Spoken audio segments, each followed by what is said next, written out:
You ever see someone who is so confident, but also just so wrong?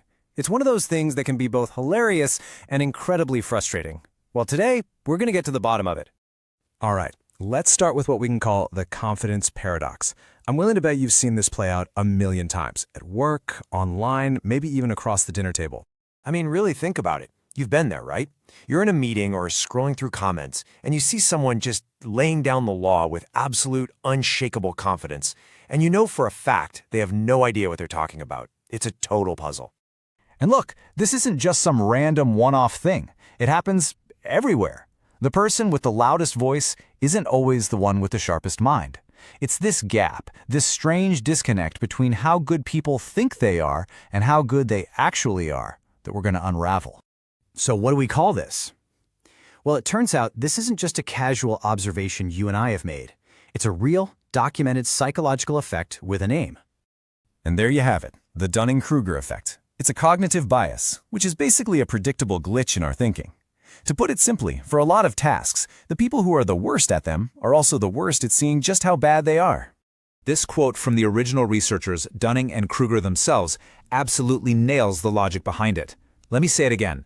The skills you need to produce a right answer are exactly the skills you need to recognize what a right answer is.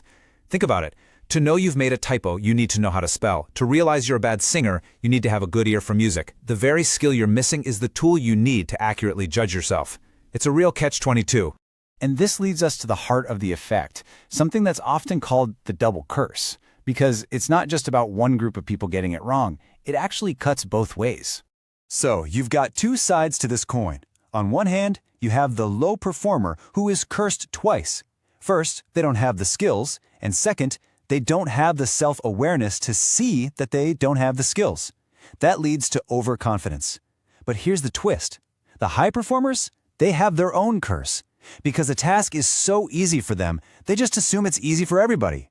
And so they end up underestimating how good they actually are compared to everyone else. It's like a brilliant scientist who can't understand why you don't just get quantum physics.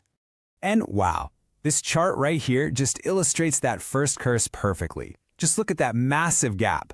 Someone can genuinely believe their ability is way up here, like an 85 out of 100. But in reality, their actual performance is scraping the bottom at 15.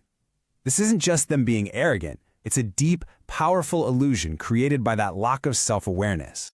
So what keeps a person stuck in that gap? I mean, why don't they learn and adjust? Well, to understand that, we have to go a little deeper into the psychology here, into something called the trap of rigidity.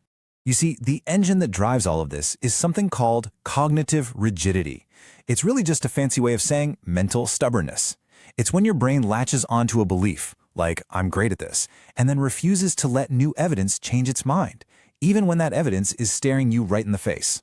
And this rigidity, it creates this dangerous, vicious cycle. It starts with just a lack of insight. Because of that, you can't see your own errors. And hey, if you can't even see your mistakes, how are you supposed to learn from them? You can't. So you stay trapped right where you are, totally confident and totally incorrect. It's an illusion that feeds itself. Okay, so this all sounds a little bleak, doesn't it? Which brings us to the most important question of all. How do we break this cycle? Better yet, how do we make sure that we aren't the ones falling into this trap? Well, the good news is there are ways to escape the illusion. The antidote is pretty simple in theory, but it's not always easy in practice. It's all about having awareness and humility. First, you have to commit to being a lifelong learner. And you have to actively seek out constructive criticism, not just the stuff that makes you feel good. Then, you've got to constantly challenge your own assumptions.